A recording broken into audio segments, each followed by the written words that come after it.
Fala galera, tudo bem? Aqui com vocês é o professor Rafael Carlos de Sociologia da plataforma Gonçalves Dias. E aí, tudo certo? Espero que sim, hein?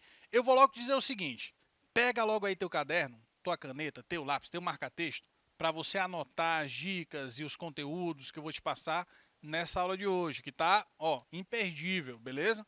Sabe do que a gente vai tratar hoje? A gente vai falar do mito da globalização. Exatamente. Então aproveita logo aí e deixa tudo pronto para a gente, né, não perder nada, para você ficar aí por dentro de tudo a respeito desse tal mito da globalização. Lembrando que nosso assunto-chave dessa parte do conteúdo é exatamente globalização. A gente já viu a teoria crítica sobre a globalização, vimos o pensamento neoliberal, vimos o que é globalização e agora a gente vai falar sobre o tal do mito da globalização. Para a gente poder entender essa perspectiva, eu dividi a aula em 4 tópicos diferentes. No primeiro tópico, eu vou relembrar, porque você já sabe, eu só vou relembrar o que é globalização de acordo com a sociologia.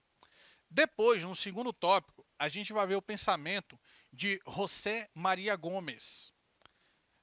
No terceiro tópico, atenção para esse nome que é um pouco difícil, tá?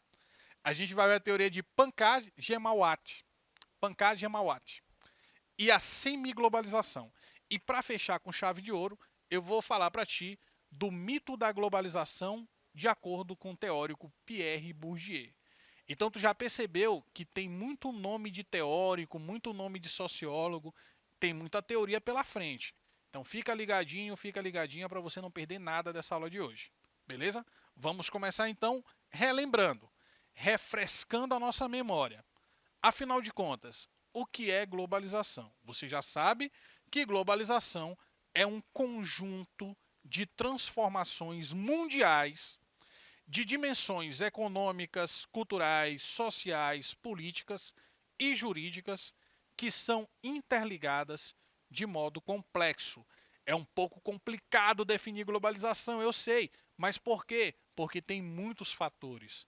Tem a questão econômica, a questão cultural, a questão política, certo? E tudo isso está o que? Interligado, interconectado de maneira extremamente complexa. Por isso que existem muitas dimensões sobre aquilo que é globalização. Globalização econômica, globalização cultural, daí por diante. Na aula de hoje, a gente vai começar falando sobre o pensamento de um cientista político argentino, nosso hermano aqui do continente, que é o José Maria Gomes. Segundo o José Maria Gomes, cientista político argentino, a globalização funciona como um mito. Como assim, professor? Segundo Gomes, a globalização é uma ferramenta a serviço das novas tecnologias de acumulação do capitalismo internacional. Essa ideia da globalização ela foi construída dentro de um sistema de promoção dos ideais capitalistas, dos ideais da economia capitalista mundial.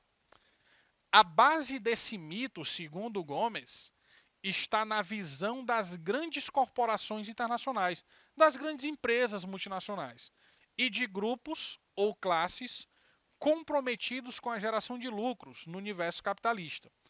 Então, na visão do Gomes, essa ideia de globalização, principalmente globalização econômica, essa ideia de uma aldeia global, de benefícios relacionados ao consumo, à informação, etc., não passa de uma narrativa, não passa de um mito, ou seja, não é real, não é uma coisa que de fato atinge a todas as pessoas.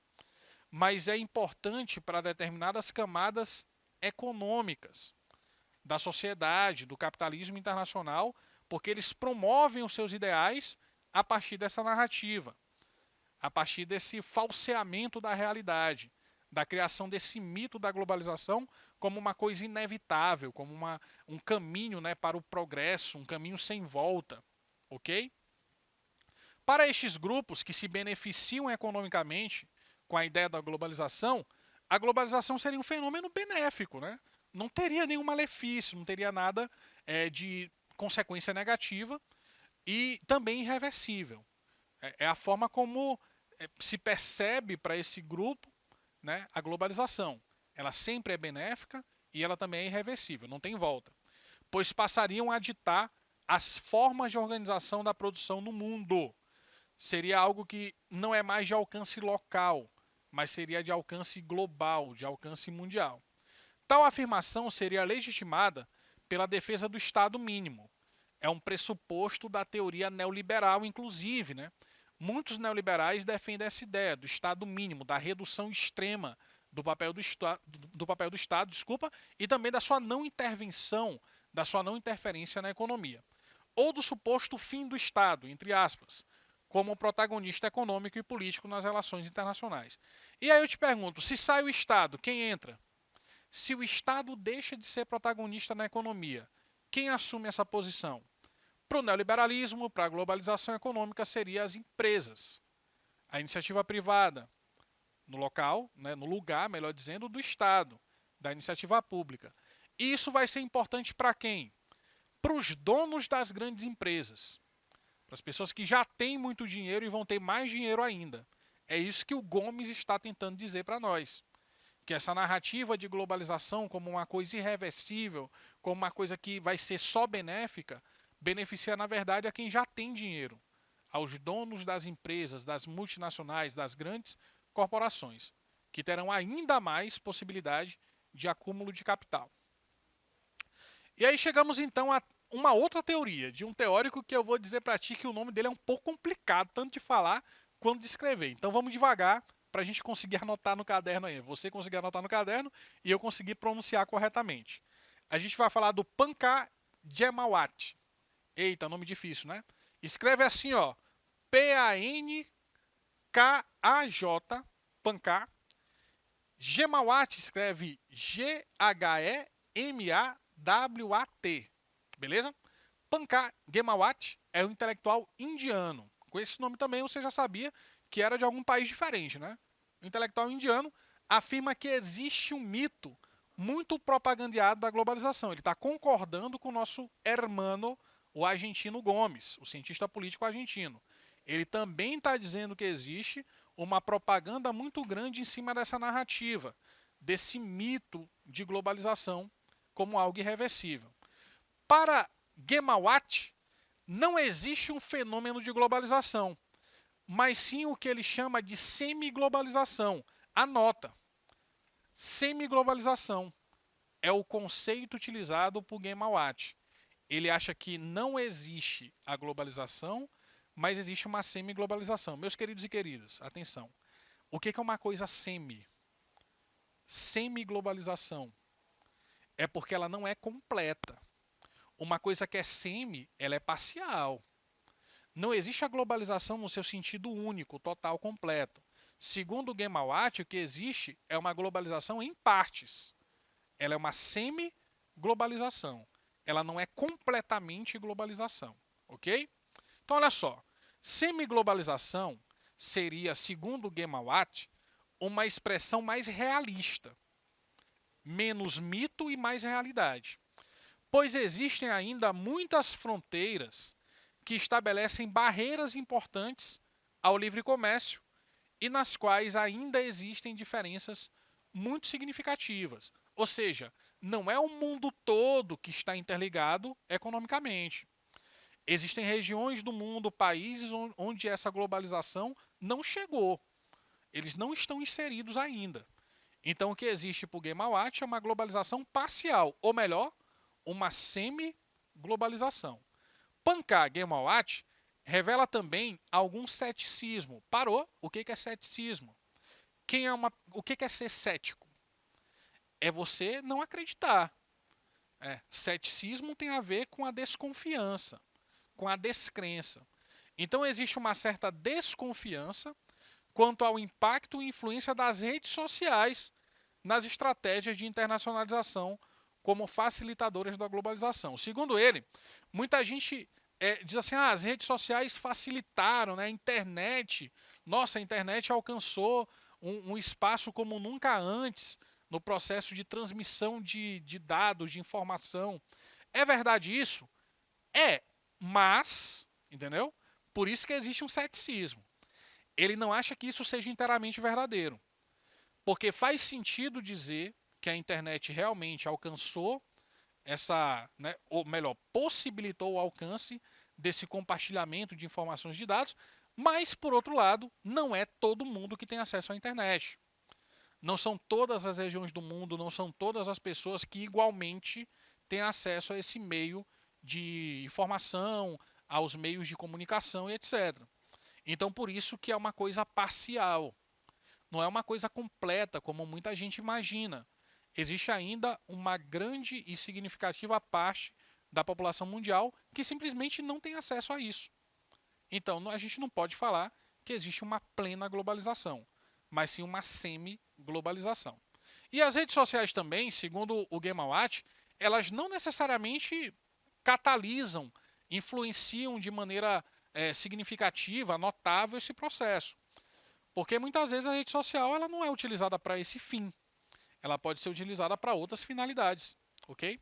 Então ele relativiza esse papel da internet e das redes sociais, que é uma coisa que muitos teóricos da sociologia defendem, muitos teóricos importantes.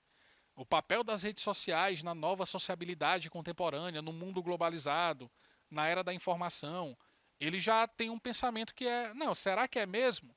Ele já tem uma certa dúvida em relação a isso, ok?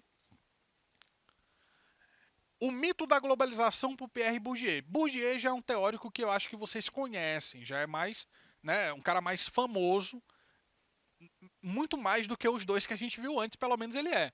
O Gomes, o argentino, e também o Guémawat indiano. Pierre Bourdieu é um sociólogo francês, é um pensador contemporâneo também, certo? Escutar em todos os lugares, todos os dias, e isso é o que faz a força do discurso dominante. Não há nada que se opõe à visão neoliberal. Se visa alcançar de forma óbvia de que não há alternativas. Isso aqui é um trecho, na verdade, de um livro dele, de um artigo dele, onde ele está dizendo o seguinte: por que as pessoas tendem a acreditar que a globalização é uma coisa benéfica e que ela é irreversível e que ela é plena, completa? Porque todos os dias a gente escuta isso. Pelos meios de comunicação de massa, existe um discurso dominante que atinge a quem tem acesso, que somos nós, e a gente acaba absorvendo isso como verdade. Por isso que ele está falando de discurso dominante. O discurso dominante hoje é a visão neoliberal sobre globalização. Globalização é um fenômeno irreversível, atinge o mundo todo e tal. De tanto ouvir isso, a gente acaba aceitando que é verdade. É isso que o Bourdieu está dizendo para a gente. Isso é comum em jornalistas, cidadãos comuns, né, como nós, e especialmente em alguns intelectuais.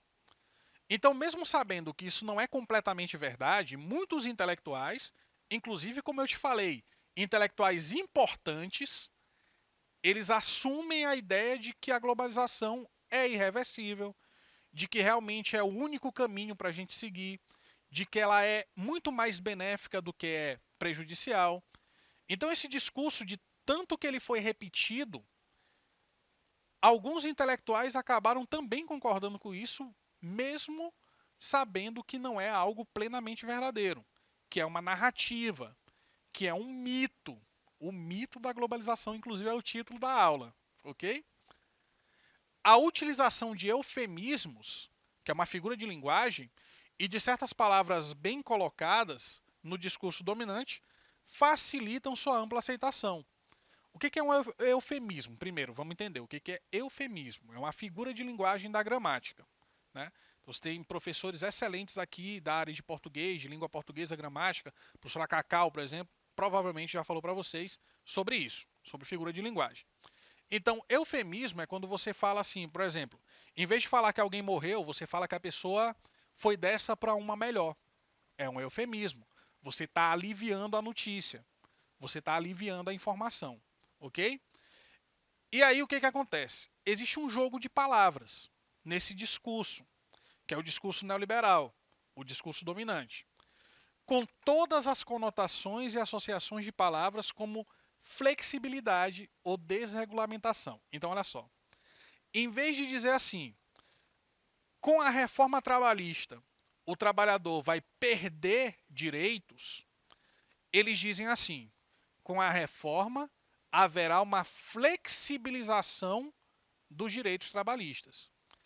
Então, a palavra, quando bem colocada, o eufemismo, quando bem utilizado, ele ajuda a convencer que aquilo é uma coisa boa, sendo que nem sempre é. Tudo depende da forma como o discurso vai ser construído e assimilado também. Em vez de falar perder direitos, a gente fala desregulamentação. E aí é uma palavra mais bonita, que soa melhor aos ouvidos e parece até ser uma coisa boa. Quando você fala de flexibilidade de lei trabalhista, de desregulamentação do mercado, o que você está dizendo é que o trabalhador está perdendo direitos e que as regras que existiam antes, elas deixam de existir. Fica uma coisa muito mais concorrência, capitalismo selvagem. Só que dito dessa maneira, é uma coisa mais aceitável, mais palatável, né? Até mais bonito de se dizer. Isso tende a sugerir que a mensagem neoliberal é uma mensagem universal de libertação. Por quê? Porque em vez de falar perder direito, você fala flexibilizar. E aí dá a ideia de que, pô, se é uma coisa flexível, então é uma coisa melhor, dá mais liberdade. Flexível é o contrário de rígido. Uma coisa rígida é uma coisa que te prende. Flexível é o quê? Aquilo que te liberta. E aí você percebe que a utilização dessas palavras no discurso dominante acaba transferindo uma mensagem que é uma mensagem que dá a ideia de liberdade, mesmo que ela não signifique de fato uma liberdade ou uma libertação. Mas é aquilo que a intencionalidade do discurso acaba promovendo, construindo e também passando para o interlocutor, para aquele que ouve, né? Para aquele que lê aquele discurso, aquelas palavras, da forma como elas são colocadas, com os eufemismos que são utilizados. A globalização, segundo Bourdieu, é um mito, no sentido estrito de um discurso poderoso de ideia principal. Uma ideia que tem força social, que vai se naturalizando e legitimando. O que é uma coisa que vai se naturalizando? É uma coisa que as pessoas vão aceitando de maneira mais fácil, mais simples. Elas vão absorvendo aquilo ali como se fosse verdade. Então existe uma naturalização daquele discurso, daquelas ideias. E é por isso que o pensamento neoliberal, segundo Bourdieu, é o discurso dominante. Porque ele consegue se utilizar dessas palavras que denotam uma certa ideia de libertação, de liberdade, mesmo que não seja de fato, e acaba fazendo com que isso seja mais aceito, né, para as pessoas comuns e até mesmo para os intelectuais, né? Esta é a principal estratégia na luta contra as conquistas do estado de bem-estar social. Lembra que na história o neoliberalismo é uma doutrina política econômica que surge depois do desenvolvimentismo, do estado de bem-estar social, do keynesianismo também. Então existe essa disputa, né, no século XX. Keynes versus os neoliberais, né, o estado de bem-estar social contra o neoliberalismo. O estado de bem-estar social garante que o Estado tem que ser o quê? Grande, provedor dos direitos sociais, deve ser protagonista das relações econômicas. É um Estado forte. O que o neoliberalismo defende? É o contrário. É o Estado mínimo. É a redução da participação do Estado na economia.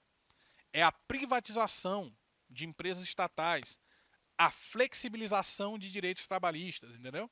Ou seja, são dois modelos muito diferentes, que são contrários, na verdade. Não é que eles são só diferentes, eles são opostos. E aí essa linguagem, esse discurso, é a estratégia neoliberal contra as conquistas desse modelo anterior de Estado, que é o Estado de bem-estar social. Em todos os países, a proporção de trabalhadores em situação temporária cria a comparação em relação ao trabalhador permanente. A precariedade e flexibilidade resultam em perda de benefícios que poderiam compensar os baixos salários, segundo Bourdieu. E com isso, meus queridos, nós encerramos mais uma aula de Sociologia. Espero que tenha sido boa e proveitosa para vocês. Falamos de vários teóricos aqui contemporâneos, né? E a gente já deixa agendado, então, nosso próximo encontro na próxima videoaula de Sociologia. Um abraço a todos e até mais. Tchau, tchau.